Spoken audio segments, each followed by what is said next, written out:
Hello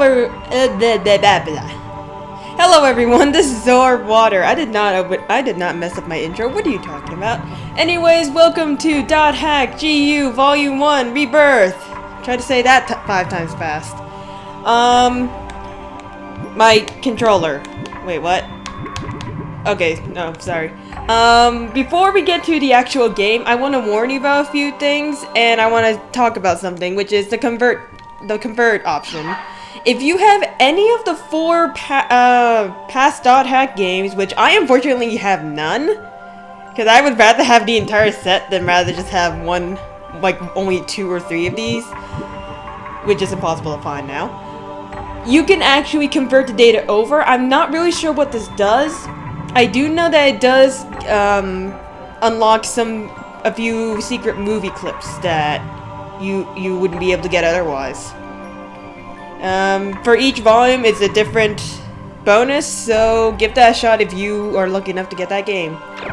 Now, I want to warn you about .hack in general, especially with these games. Roleplay games like these have really long-ass cutscenes. I was trying to record this earlier, and the cutscenes, there was a continuous cutscene that went from cutscene to cutscene to cutscene that lasted for an entire 6 or so minutes. So I want to warn you, especially in these early episodes, there's going to be a lot of cutscenes. Just to warn you. With that, I'll try to explain things as I go, and let us start the game. And no, I am not going to... No, my save data from Volume 2 is not going to do anything. Screw you.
Whoa, this is cool.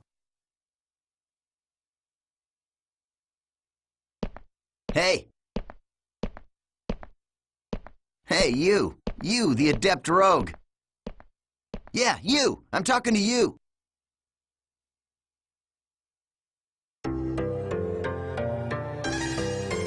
So, I take it this is your first time playing this game?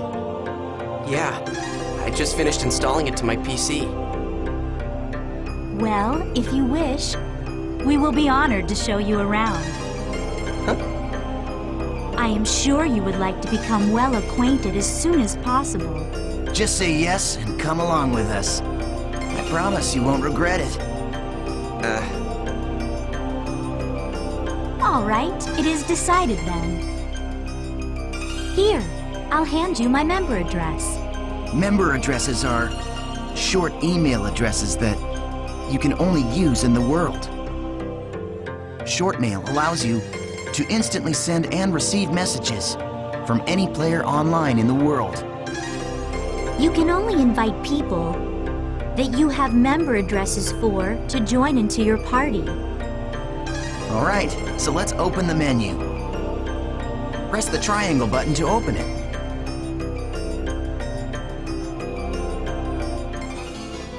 Yes, this is a game inside of a game. Isn't that fun, everybody? So what he told us is open up the menu. Now this will actually cause another voice cutscene thing to happen, but not really a cutscene. And as much as I would want to skip over, because I can explain this a lot better than these two idiots can, this is their only important screen time, and I might as well give them that fact. Like, honestly, it's the only time they have important screen time. If they ever have screen time anytime else, it's probably because I never noticed them. This is a list of all the people who have a member address. Choose our names from this list, and then press the X button. So now, you would think it's basically the same thing as a friend list in, like, any MMORPG. The only thing is we can't actually ask people for other member addresses. They're just given to us, or if we partied with them before, they're automatically given to us. We can't actually pick up a random person we met on the street and do that. Okay, let's have some fun. Let's not. I am honored to lend you my sword. Okay, great. Now your party is complete. Remember, you can only invite people logged into the world. Or they're not busy. Or, yeah, not busy. Enough with the formalities. Should we go on to your first adventure? Alright, so here we have, I think they're called Vital Vistas. These kind of little race people. This one specifically can save your data, which for some reason I kind of don't understand how you do this in the world as an MMO, because normally in MMOs they just automatically save when you log out, log in, log out, log in. There's not actually a save point, so that's slightly confusing. This tutorial right here is actually a prequel to what happened in .hack Roots, which is what this game is kind of sequeling off of. So this is literally what happens before the very first episode of .hack Roots. .hack, at least in anime form, is very notorious for not being straightforward and being very jumpy and what the heck is going on. Or at least for my eyes. This is a transporter called the Chaos Gate. Players can use this to travel from the root town to other locations. Choose Warp menu. Okay, so here is our only... This is the only thing we can use. All locations except for root towns, fields, and dungeons are called areas. This thing is the only thing we can use to actually leave this area. In the past .hack games, I believe, I'm basing this off a novel because I've never played the games myself, it teleports you to an area, or fields, or whatever, and then in that field or area, you can find a dungeon. This one has it separate. There is no such thing as that anymore, so, yeah. You can warp to these areas by combining 3 words at the Chaos Gate. These words determine the type of area, monster strength, and so on. Also, with this whole EO10 skipping, like, cutting off in his sentences, it only happens in this tutorial. I don't know why. I do know that in every .hack game, every novel, every anime, it gets better as it goes along, because things make sense. I don't know why all their beginnings kind of start out derp. Alright, let's try out the word selection. Choose area word from the menu. Okay, so we just have to go down to area word. This is where you input the words. The thing at the top is the word plate. You combine the 3 words in here to create the area you want to go. The gyro at the left of the screen shows your current stock of words. You can get more words by getting information from other players, emails, and forums. Okay, why don't you give it a try? Let's start with the first word. Choose courageous from your stock. I don't know. I mean, I do like this word a lot better, but then again, this one is a lot better than that. God dang it, because we're completely new. I actually don't know why they only give you 1 keyword, but because we're completely new, all we have is 1 freaking keyword. Really annoying. So I'm gonna go into the basics of this whole three keyword area, keyword system thing later, because right now it's a tutorial and I want to get this over with, honestly. Okay, now you can go to your first area. Oh yeah, I almost forgot. See the mark left of the area word? That's a server symbol. It indicates the server you're currently in. I will explain servers when the time comes, and I have to say, from my perspective, this is completely useless and unnecessary. Just saying. Right now, it's showing triangle for Delta. So, as you can see, we are all in the Delta server. If it's a different server, you'll go to another area even with the same area word. Pay attention to the server symbol when invited to an area by a friend.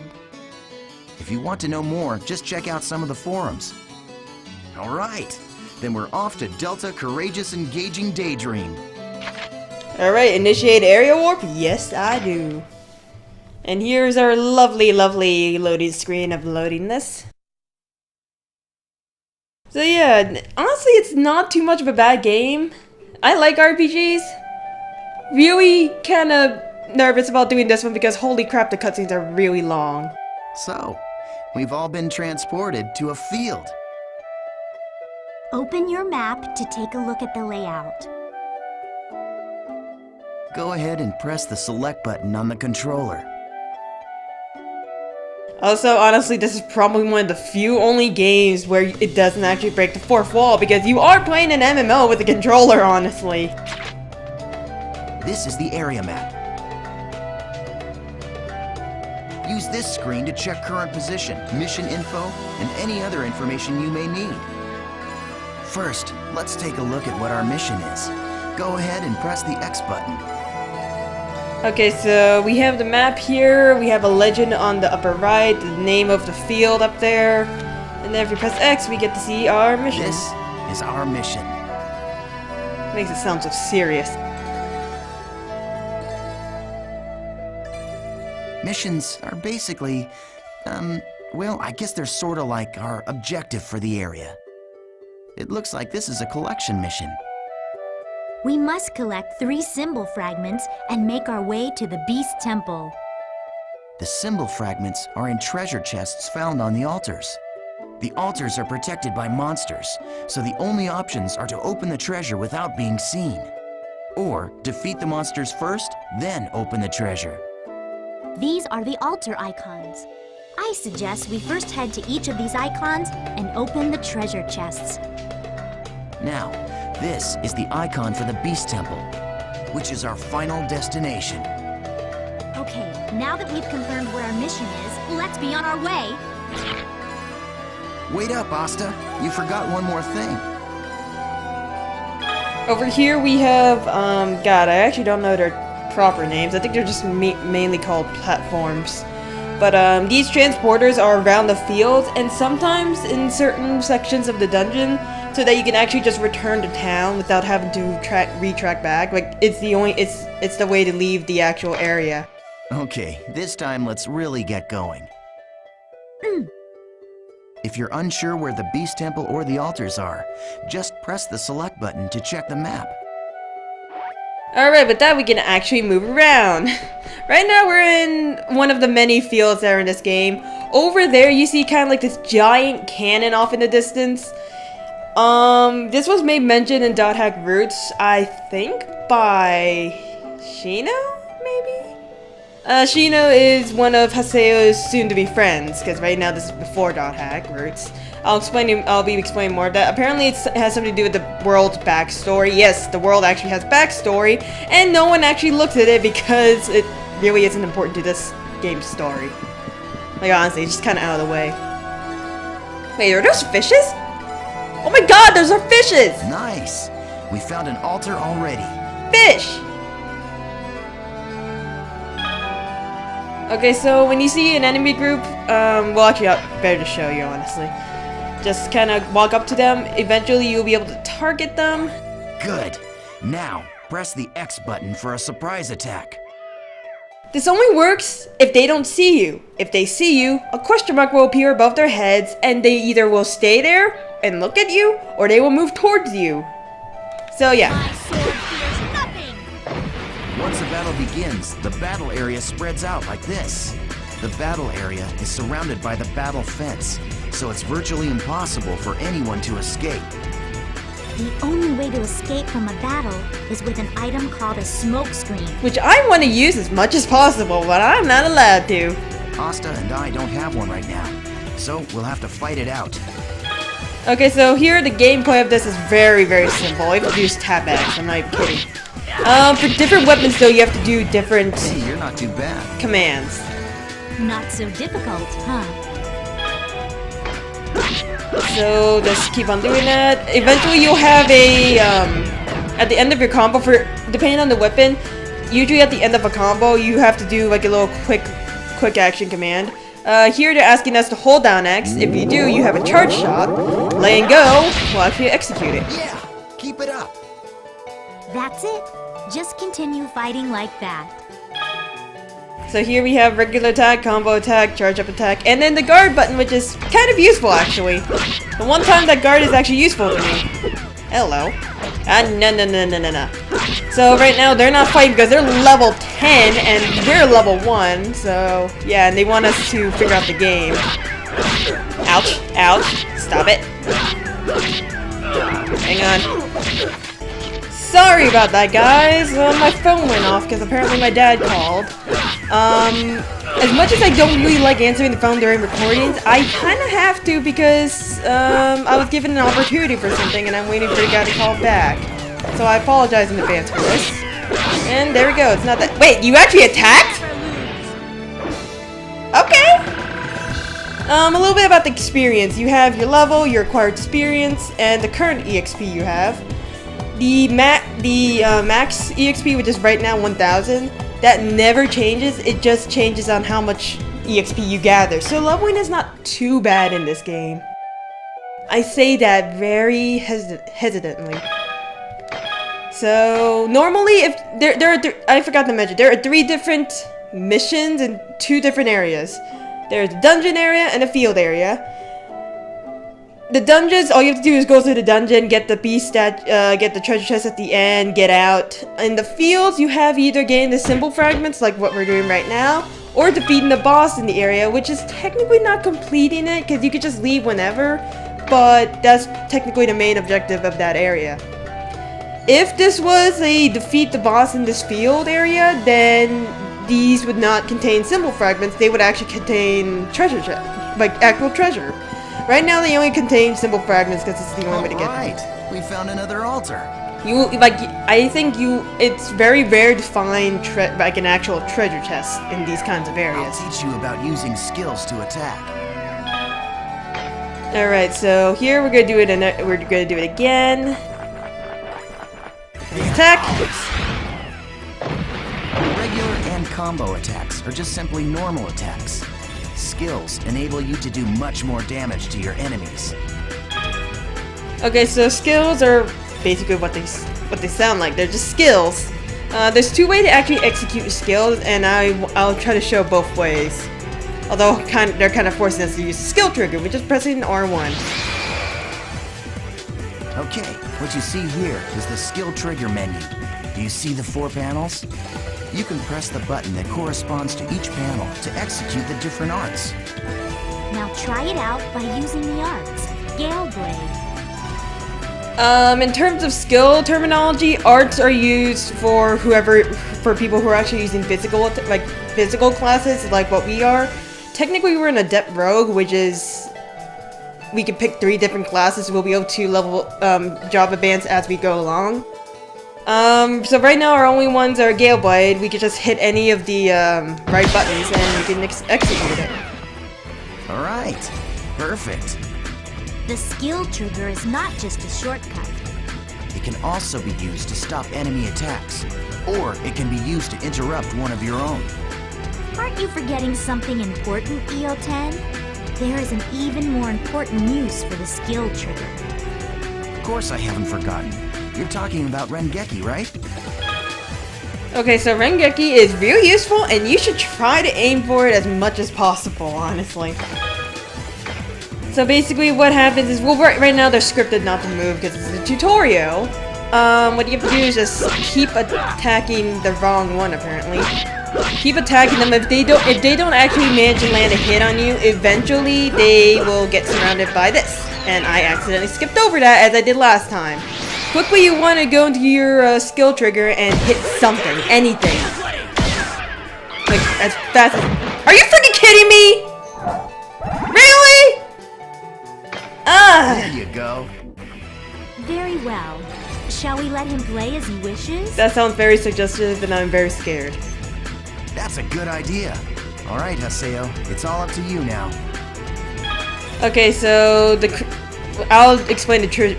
You know what? Come over here. You're not supposed to have 1 HP. Bad. Alright, so over here we have R1 flashing on top of our screen. If we actually use the skill trigger, there is a loading bar saying when we can't use the skill trigger again until it loads up. Just as well, if you try to do a charge attack, it also resets your skill timer, except it recovers much faster. So yeah, oh dang it, that was the last enemy, seriously?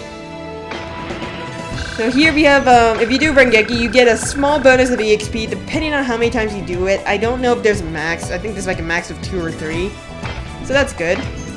Also, when I did Rengeki, it also boosted up my morale, which I'll be going into explanation when we actually fill that up.